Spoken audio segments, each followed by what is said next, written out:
Hello my dear शूरवीर, कैसे हैं आप सब? जी हाँ, मैं बिल्कुल ठीक हूँ और उम्मीद करता हूँ आप अपनी जगह पर कुशल मंगल हैं। चलिए आगे बढ़ते हैं। लास्ट वीडियो में हम लोग ने फॉर्मेशन ऑफ कंपनी क्या होता है बेसिकली समझ लिया था, लेकिन भाई मेरे कंपनी को जन्म देने के लिए किस तरह से उसके प्रोसीजर्स निभाए जाते हैं, क्या उसके स्टेप्स हैं या फिर कहिए क्या उसके स्टेजेस हैं, वो हम यहाँ जानेंगे। तो एलिमेंट्स ऑफ कंपनी लॉ में मैं आपके सामने लेकर आया हूँ stages in formation of company. चलिए जानते हैं। ओके, सबसे मजेदार चीज कि भैया टोटल 3 स्टेज है। कितना है? 3 है। क्या स्टेज? कौन कौन सा है? पहला है प्रमोशन स्टेज और दूसरा है इनकॉर्पोरेशन स्टेज और तीसरा है कमेंसमेंट ऑफ बिजनेस स्टेज। और ये सारी चीजों को हम अच्छे से समझेंगे, ठीक है। तो सबसे पहले बात करेंगे प्रमोशन स्टेज को। किसको बात करेंगे? प्रमोशन स्टेज को। मेरे को आइडिया आ रहा है कि मेरे को ना ये बिजनेस करना है यार, और मेरे को ना यार पब्लिक कंपनी खोलने का है, ऐसा कुछ माइंड में आया। That is the promotion. ठीक है कि नहीं है? और जिसके मन में आइडिया आया वही बन गया प्रमोटर। क्यों? क्योंकि अभी तक कंपनी है नहीं, कंपनी बन नहीं रही है, तो कहां उसके मेंबर होंगे, कहां उसके डायरेक्टर होंगे, अभी उनका कोई अता पता नहीं है। लेकिन अता पता केवल और केवल उसका है जो आइडिया लेकर आया, और आइडिया लेकर आने वाले को कहते हैं प्रमोटर, और वही प्रमोटर आगे जाके कंपनी को इनकॉर्पोरेट करते तो यहाँ पर सबसे पहला स्टेज है प्रमोशन। तो प्रमोटर्स जो भी हैं, है ना, मान लीजिए आपको पकड़ लेता हूँ, ठीक है, मेरे को पकड़ो क्या? चलो ठीक है, मेरे को पकड़ता हूँ, मेरे को अच्छा लगता है मेरा एग्जांपल देने में। चलो ठीक है, मान लीजिए मैं आइडिया लेकर आया। तो इनिशियल स्टेज में क्या हो, ये इनिशियल स्टेज है, promotion is nothing but initial stage, ठीक है। तो मेरे मन में आइडिया है कि मुझे बिजनेस स्टार्ट करना है, और मैंने सोचा कि मुझे ना पब्लिक कंपनी खोलनी है। 1% भी होती है, प्राइवेट कंपनी भी होती है, ये सब हम लोग ने फॉर्मेशन ऑफ कंपनी की पिछले वीडियो में देख लिया है, ठीक है। तो हम सीधा कट टू कट बात करेंगे। कोई एक कंपनी को पकड़ना है, सो वी विल किसको कैच करें? पब्लिक कंपनी को, ठीक है कि नहीं है? तो मैंने डिसाइड किया कि यार मेरे को ना एजुकेशनल बिजनेस चालू करने का। तो देखो ऑब्जेक्ट भी डिसाइड हो गया, ठीक है कि नहीं है? अब बात ये आ रही है कि मुझे पब्लिक कंपनी चालू करनी है, तो मुझे कम से कम 7 प्रमोटर तो चाहिए। तो जिस जो इंटरेस्टेड रहेंगे मेरे साथ, उनको मैं अपने साथ ले लूंगा, बोलूंगा भाई 7 लोग चाहिए पब्लिक कंपनी चालू करने के लिए, आओ। मैं एक हूं, अभी मुझे 6 चाहिए, ऐसे करके 6 लोग को लेकर आऊंगा, 7 बन जाएंगे। चलो अच्छी बात है। अब हम डिसाइड कर लेंगे कि अपना कैपिटल स्ट्रक्चर कैसा होगा। तो मान लीजिए मैंने डिसाइड कर लिया लिमिटेड बाय शेयर्स बनाना है, ठीक है कि नहीं? और फिर मैं डिसाइड करूंगा कि अपने को इनिशियली कितने फंड की जरूरत है, ठीक है कि नहीं है? तो कैपिटल फंड रेज करने के लिए, ठीक है कि नहीं है, मैं एक अमाउंट डिसाइड कर लूंगा कि इतना पैसा तो अपने को लगेगा, तो इतना फंड अपने को रेज करना पड़ेगा। क्यों? क्योंकि अपने को इन्वेस्टर को भी अप्रोच करना पड़ता है। तो इनिशियल स्टेज है, तो हम लोग क्या कर लेंगे, मैं ऐसा करूंगा कि एक काम करता हूं, मैं थोड़ा पैसा लगाता हूं और बाकी 6 को बोलूंगा थोड़ा पैसा तुम भी लगाओ, क्योंकि घूम फिर के बिजनेस तो अपने को स्टार्ट करना है। याद रखिएगा, नॉर्मली प्रमोटर ही आगे जाकर फर्स्ट मेंबर बनते हैं और फर्स्ट डायरेक्टर्स बनते हैं नॉर्मली, ठीक है कि नहीं है? तो ये सारी चीजें अभी डिसाइड हो गई कि चल भाई अपने को कंपनी के लिए इतना पैसा चाहिए, तो चल थोड़ा थोड़ा अपन डालते हैं, ठीक है कि नहीं? तो अगर अपन डाल रहे हैं, मतलब अगर हम 7 लोग डाल रहे हैं, तो हम प्रोमोटर के साथ साथ क्या बन जाएंगे आगे जाकर? मेंबर बन जाएंगे। और कंपनी में पहली बार मेंबर कोई बनने जा रहा है, तो इसीलिए हम इसको कहेंगे first member of the company. और हम ही अगर बोलेंगे कि चल यार कंपनी में पैसा हम लगा रहे हैं, हमारा ही आइडिया है, तो डायरेक्टर भी हम ही बन जाते हैं, है ना? तो भाई मेरे, हम कंपनी के क्या बन जाएंगे? First director. मिनिमम 3 डायरेक्टर चाहिए ना पब्लिक कंपनी में, तो 7 होंगे तो कोई प्रॉब्लम नहीं है, मैक्सिमम 15 का लिमिट है। Is that clear? तो देखो यहाँ पर हम लोग का इन्वेस्टर भी मिल गए, हम ही खुद हैं, समझ रहे हो कि नहीं? तो अब क्या होगा ना, मेमोरेंडम और आर्टिकल ऑफ एसोसिएशन ड्राफ्ट होगा। इसके बारे में मैंने अलग से वीडियो आपके लिए मैं आगे बनाने वाला हूं, तो वहां पर बहुत अच्छे से कवर करेंगे। लेकिन यहाँ पर आप समझ लीजिए, ये जो मेमोरेंडम है ये प्राइमरी डॉक्यूमेंट है और आर्टिकल सेकेंडरी डॉक्यूमेंट है। और इसमें पूरी कंपनी की गाथा होती है कि कंपनी किस बेस पर फॉर्म की गई है, कंपनी के रूल्स एंड रेगुलेशंस क्या हैं। तो इसी में कंपनी के फर्स्ट सब्सक्राइबर मतलब शेयर होल्डर्स, ठीक है कि नहीं? तो अभी हम 7 ही लोग बनने वाले मेंबर, हम ही बन के कंपनी के फर्स्ट मेंबर, तो ये मेमोरेंडम में मेंशन होता है, ठीक है कि नहीं? सब्सक्रिप्शन क्लॉज में। सिर्फ अभी इतना ही समझो। इज दैट क्लियर और नॉट? और जब आर्टिकल ऑफ एसोसिएशन है, उसमें कंपनी के रूल्स एंड रेगुलेशंस बनते हैं, तो उसी में डायरेक्टर्स के बारे में भी बातें होती हैं। तो यहाँ पर पहले ही सारी बातें क्लियर कर दी जाती है कि कौन कंपनी का मेंबर बनने वाला है, कौन कंपनी का क्या बनने वाला है, डायरेक्टर बनने वाला है, और क्या क्या कंपनी के रूल्स एंड रेगुलेशन बनेंगे as per the companies act 2013। ये पूरा ताम झाम, देखो कितना सारा ताम झाम, मतलब इसको सिंपल वे में कहूं तो all about it is nothing but planning, है ना? प्लानिंग, है ना। तो initial stage nothing but planning है, सब कुछ प्रॉपर ऑन पेपर होना चाहिए। अब इसके अलावा मुझे आप बताइए, मुझे मेमोरेंडम आर्टिकल जो है प्रॉपर तरीके से ड्राफ्ट करना है लीगल वे में, तो मुझे लॉयर, सीए, सीएस, है ना, जो मेरा हिसाब किताब भी संभालें, है ना, बहुत सारे मुझे प्रोफेशनल लोगों की जरूरत पड़ेगी, है ना। तो अभी तो कंपनी बनी नहीं है, हम प्रोमोटर्स ही हैं, तो हमारा जो है थर्ड पार्टी के साथ क्या होगा, कॉन्ट्रैक्ट होगा। इसे कहते हैं प्री इनकॉर्पोरेशन कॉन्ट्रैक्ट, जो प्रमोटर और थर्ड पार्टी के बीच में होता है, क्योंकि अभी कंपनी तो एग्जिस्ट नहीं कर रही है। लेकिन किसके बिहाफ में काम होगा, जो अपकमिंग कंपनी है जिसको हम इनकॉर्पोरेट कर रहे हैं। तो आपको समझ में आ गया, ये सारा स्टार्टिंग का प्लानिंग पूरा यहां पर होता है। That's why it is called initial stage, promoting stage, promotion stage. So I believe you understood very well. ठीक है, चलो आगे बढ़ते हैं। नेक्स्ट है इनकॉर्पोरेशन स्टेज। यहां पर ही आपको मिलता है सर्टिफिकेट ऑफ इनकॉर्पोरेशन। कैसे मिलता है, बहुत इंटरेस्टिंग है रे बाबा, बहुत पापड़ बेलना पड़ता है। देखो कैसा, देखो मैंने पहले ही कहा कि हम पहले ही डिसाइड कर लेते हैं कि डायरेक्टर्स कौन बनेंगे। तो देखो अभी हम लोग मान लीजिए फ्रेश डायरेक्टर हैं, पुराने डायरेक्टर हैं तो अलग बात है, तो सब कुछ उनके पास ऑलरेडी रेडी रहेगा। Digital signature certificate, dean, director identification number.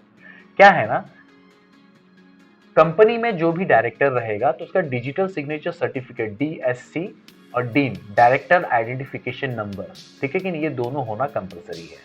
ठीक है कि नहीं है।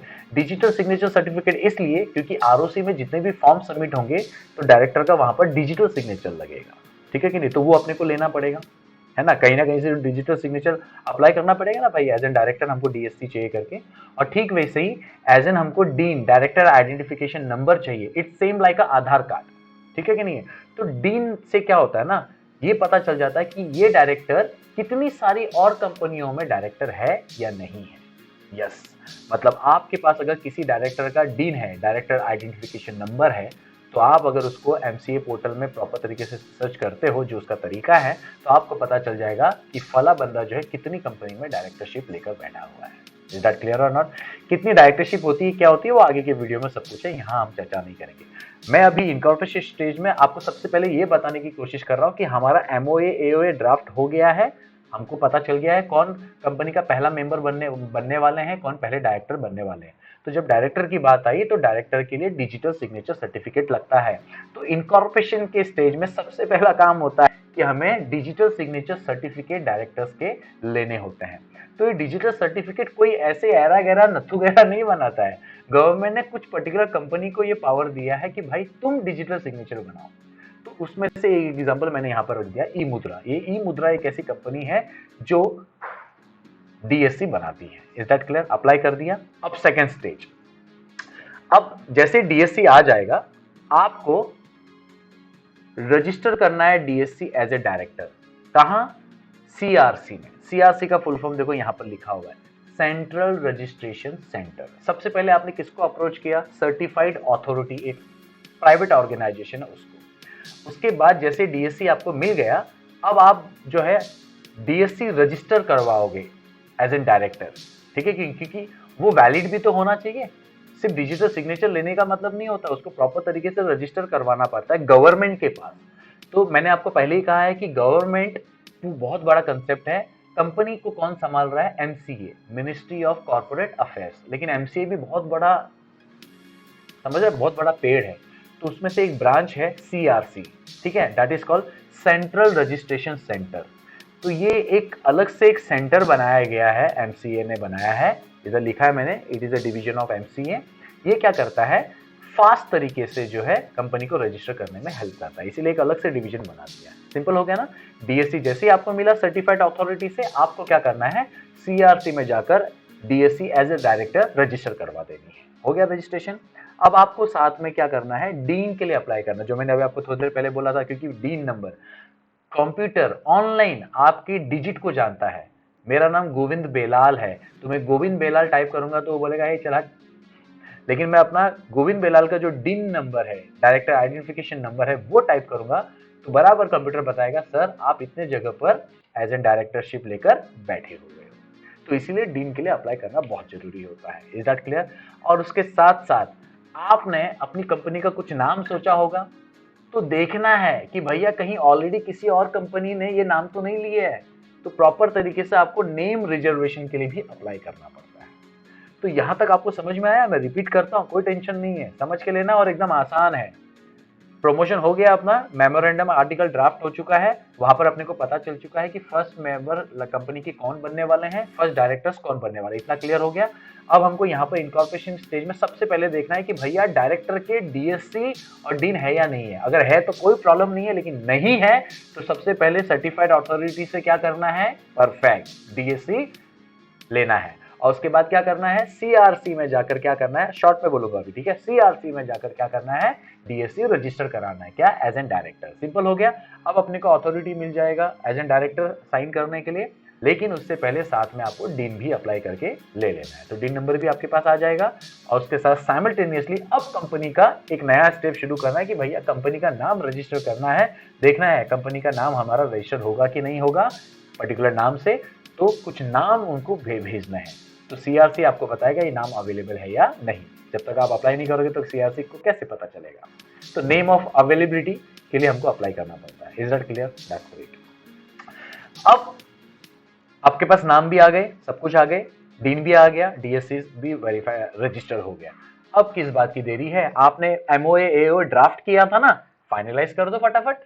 चलो, तो अभी हमारा काम है, चलो भाई जो भी रिलेटेड डॉक्यूमेंट्स है उसको फाइनलाइज कर लेते हैं। फाइनलाइज का मतलब समझता है, एक बार प्रूफ रीडिंग कर लो, चेक कर लो अच्छे से, साइन विन कर लो, जिसका साइन का जरूरत है जहां पर वो साइन करवा लो, स्टैंपिंग करना है करवा लो भैया, सब कुछ करवा लो। तो हम क्या करेंगे, मेमोरेंडम और आर्टिकल का जो डॉक्यूमेंट है उसको फाइनल करेंगे, उसमें साइनिंग, स्टैंपिंग और डेटिंग करवाएंगे। समझ में आ रहा है? जो भी सब्सक्रिप्शन है, सब्सक्राइबर है, मेंबर्स हैं, है ना, उनका साइन लेंगे, है ना, और डायरेक्टर्स हैं उनका साइन लेंगे। रिटन कंसेंट ऑफ डायरेक्टर कि भैया हाँ मैं अपनी खुशी से डायरेक्टर बन रहा हूँ, किसी ने मेरे को जबरदस्ती बोला नहीं है। डिक्लेरेशन बाय सब्सक्राइबर कि भैया मैं अपनी खुशी से पैसा दे रहा हूँ और मैं कंपनी का फर्स्ट मेंबर बनने जा रहा हूँ। कम्युनिकेशन एड्रेस कि भाई अभी तो कंपनी रजिस्टर हुई भी नहीं है, तो कोई ना कोई एक एड्रेस जो है कम्युनिकेशन के लिए रखना पड़ेगा। तो नॉर्मली प्रोमोटर्स में से कोई एक अपना ऑफिस, हम 7 लोग हुए है ना, तो हम में से मान लीजिए मैंने अपना एक एड्रेस बता दिया for communication address. Is that clear? Initial stage है ना, तो यहाँ पर ये चीजें होंगी। तो बताओ, मैंने अपना सारा डॉक्यूमेंट रेडी कर लिया है, ठीक है, तो मतलब मैं अपने घर का एड्रेस एंड ऑल जो भी प्रूफ है वो सब यहाँ पर दे दूंगा। तो फ्यूचर में जो भी कम्युनिकेशन होगा आरओसी से, वो मेरे बताए हुए एड्रेस पर होगा। कितना इजी हो गया ना, समझ में आ गया, याद आ रहा है? तो देखो आगे क्या होने वाला है। अब डॉक्यूमेंट फाइनल हो गए हैं, ये सारे डॉक्यूमेंट आपको स्पाइस 32 नाम का फॉर्म है। देखो यहाँ पर मैंने फुल फॉर्म यहाँ सब लिख कर दिए हैं। स्पाइस का मतलब क्या? Simplified proforma for incorporating company electronically, क्योंकि आजकल सब काम क्या होता है, इलेक्ट्रॉनिकली होता है, तो इसका शॉर्ट नाम है स्पाइस 32। स्पाइस 32 ये एप्लीकेशन फॉर्म है कंपनी को इनकॉर्पोरेट करने का, और इसके साथ जो भी अभी मैंने जो फाइनलाइज करने के लिए डॉक्यूमेंट्स बोला उससे रिलेटेड जो भी डॉक्यूमेंट्स हैं वो इसमें अटैच करना है। ठीक है, अब कर दिया आपने आरओसी को सबमिट। मैंने लास्ट वीडियो में आपको बोला था कंपनी इनकॉर्पोरेट कहाँ होती है, आरओसी के पास, ठीक है कि नहीं? आरओसी के पास भेज दो। अब आरओसी सारे डॉक्यूमेंट चेक करेगा, सब कुछ अगर ओके है तो आरओसी अपने को certificate of incorporation certificate issue कर देगा। Certificate of incorporation COI issue कर देगा, बोलेगा कांग्रेचुलेशन, आपका कंपनी रजिस्टर्ड हो गया ही। सब लोग मिठाई बांटने का, पार्टी मचाने का, ठीक है कि नहीं है? तो चलो भैया हमारा इनकॉर्पोरेशन स्टेज भी कंप्लीट हो गया। तो इसमें मैं अगर एक याद रखने के लिए आपको बोलूं तो देखो कितना इजी रखा मैंने। दीदी ना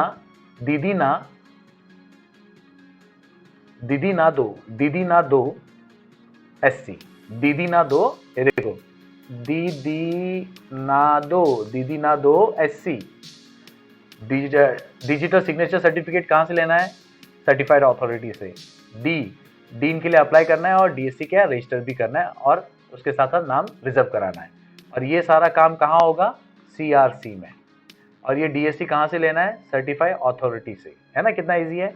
और ये डॉक्यूमेंट फाइनलाइज करने सारे एज फॉर स्पाइस 32 फॉर्म और C for certificate of incorporation. ये कहाँ होगा सारा काम? ये पूरा काम, ये देखो, ये पूरा काम कहाँ हो रहा है? आरओसी के साथ हो रहा है। तो आपने देखा 3 टाइप के डिपार्टमेंट है। एक सर्टिफाइड अथॉरिटी है जो आपको डिजिटल सिग्नेचर बनाकर देगा, वो स्टार्टिंग में काम आएगा। उसके बाद CRC है जहां पर आप DSC रजिस्टर कराओगे, डीन अप्लाई करोगे और नाम भी रिजर्वेशन कराओगे। तो सीआरसी का काम यहाँ खत्म हो गया। अब आपका काम शुरू होगा और सारा डॉक्यूमेंट आरओसी में सबमिट करना है। तो यहाँ पर 3 टाइप के ऑर्गेनाइजेशन है, डिपार्टमेंट्स हैं। इजी है ना एकदम? अरे इजी होएगा ना दोस्त, ऐसा का ऐसा ऐसा ऐसा का ऐसा। चलो आगे बढ़ने का। चलो मिल गया सर्टिफिकेट ऑफ इनकॉर्पोरेशन, चलो बहुत बधाइयां। तो क्या अब हम कंपनी का बिजनेस स्टार्ट कर सकते हैं? यस ऑफ कोर्स, चलो बिजनेस स्टार्ट करते हैं। ए बाबा वेट वेट वेट, कंपनी बोलता है, कंपनी एक्ट 2013 बोलता है असं नका करू, आता थांबा, एक प्रोसीजर अजून आहे। मराठी बोल रहा हूँ। वो बोल रहा है रुको, अभी रुको, एक प्रोसीजर और बाकी है। Third stage, commencement of business. Main stage है ये, लास्ट स्टेज है, ठीक है कि नहीं है? यहां पर क्या होगा, आरओसी के पास आप जाओगे, सर्टिफिकेट इनकॉर्पोरेशन आ गया आपके पास, ठीक है। याद आ रहा है, डायरेक्टर का हमने कंसेंट लिया हुआ है ना? अब डायरेक्टर क्या कर रहे हैं, अपनी कंपनी के फर्स्ट डायरेक्टर बन रहे हैं। तो डायरेक्टर को जो है ना, आर्टिकल ऑफ एसोसिएशन के हिसाब से जो है ना, शेयर्स परचेस करने होते हैं। तो यहां पर डायरेक्टर ने शेयर परचेस किया है, उसका डिक्लेरेशन देना पड़ता है, ठीक है। वो एक प्रॉपर फॉर्म होता है, उसमें उसको डिक्लेरेशन देना पड़ता है। और उसके साथ साथ अब अपना क्या हो सकता है, अब देखो अपना कंपनी इनकॉर्पोरेट हो चुका है ना, तो हम प्रॉपर तरीके से क्या करेंगे, एक प्रॉपर लोकेशन ले लेंगे, कम्युनिकेशनल एड्रेस ले लेंगे, है ना, प्रॉपर जगह है। एक सिंपल वे में कहूँ तो हम एक परमानेंट एड्रेस बनाएंगे, ये ज्यादा सही वर्ड है। हम एक परमानेंट एड्रेस बनाएंगे कंपनी का, है ना। तो रजिस्टर्ड ऑफिस हमारा जो परमानेंट हो जाएगा, अब उसको हम लोग वेरीफाई करेंगे। मतलब हम आरओसी को उसके जो भी रिलेटेड डॉक्यूमेंट्स हैं कि भैया इस कंपनी का अब ये परमानेंट एड्रेस है, वो हम फाइल करेंगे। और उसके साथ साथ sectoral regulators, Reserve Bank of India और SEBI, security exchange board of India, इनसे रिलेटेड अगर कोई भी हमें लाइसेंस आना बाकी था, तो जैसे ही वो लाइसेंस हमें मिल जाता है, ठीक है कि नहीं है, इन केस वाला सिचुएशन है ये, तो आरबीआई और सेबी से अगर हमें कोई लाइसेंस आना बाकी था, तो वो लाइसेंस जैसे ही आ जाता है तो उसका कॉपी, ये 3 चीजें, ठीक है कि नहीं, ये 3 चीजें हमें क्या करनी पड़ती हैं, फाइल करनी पड़ती हैं। डायरेक्टर से रिलेटेड पेड शेयर वैल्यू का डिक्लेरेशन, और अपना जो रजिस्टर्ड ऑफिस अब जो परमानेंट बन चुका है कंपनी का, वो वेरीफाई कराना है, उससे रिलेटेड जो भी डॉक्यूमेंट्स हैं। और अगर हमारा सेक्टरल रेगुलेटर आरबीआई और सेबी से जो भी लाइसेंस आना बाकी था, वो जो है वो है उसका कॉपी। ये तीनों जो है हमें क्या करना पड़ेगा, अगेन आरओसी, क्योंकि अब अपना काम सब सिर्फ और सिर्फ आरओसी से होने वाला आने वाले समय में। जी हाँ, जो सॉरी, जो भी कुछ करना है आरओसी के साथ करना है, ठीक है कि नहीं है। अब अपने लिए आरओसी अपना माई बाप कंपनी का। तो ये सारे डॉक्यूमेंट सबमिट करना है।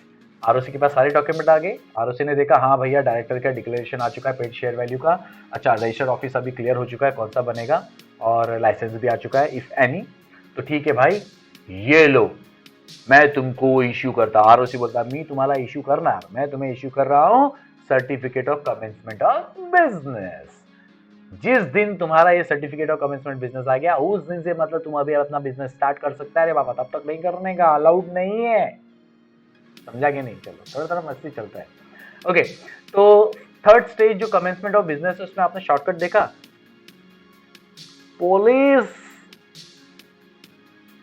पुलिस पोलिक्स, ये हट गया ओ मतलब है गड़बड़ क्या, हाँ पी सॉरी, हाँ पी मतलब क्या है, पेड शेयर वैल्यू डिक्लेरेशन। ओ मतलब क्या है, रजिस्टर्ड ऑफिस। ली मतलब क्या है, लाइसेंस। और सी मतलब क्या है, कमेंसमेंट ऑफ बिजनेस सर्टिफिकेट, है ना। चलो एक एक स्टेज हमने अलग अलग स्लाइड में पढ़े थे, अब हम इसका निचोड़ फटाफट कर लेते हैं, एकदम झकास तुम्हारा क्या हो जाएगा, रिवाइज हो जाएगा। करते क्या, नहीं बोला ना, उधर ही आके मारेगा मैं चलो कितने स्टेज हैं, 3 है। कौन कौन सा, प्रमोशन, इनकॉर्पोरेशन और कमेंसमेंट। तो इसको हमको शॉर्ट में क्या बोल देंगे, पिक। क्या बोल देंगे, पिक, याद रखना।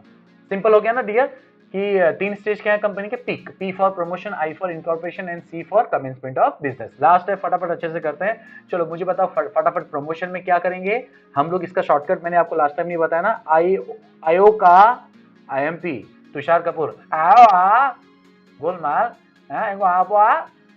आयो का आईएमपी, आई फॉर आइडिया लेकर आने का, ओ फॉर ऑब्जेक्ट, का फॉर कैपिटल के बारे में discuss, E for investors, M for memorandum and association draft करना, and P for pre incorporation of contracts. ठीक है कि नहीं, याद आ रहा है सब, चलो अच्छी बात है। प्रमोशन हो गया, यहीं पर अपने सब्सक्राइबर कौन बनेंगे और डायरेक्टर कौन बनेंगे यहाँ पर डिसाइड हो गया। ठीक है, अब इनकॉर्पोरेशन स्टेज में आएंगे तो इसका शॉर्टकट याद आ रहा है ना, क्या है अपना, यहाँ पर लिख दूं क्या, इसका जरूरत नहीं है ना, आईओ का आईएमपी, आईओ का आईएमपी। ठीक है, आईओ का आईएमपी, इसका क्या था अपना, दीदी नादो एससी।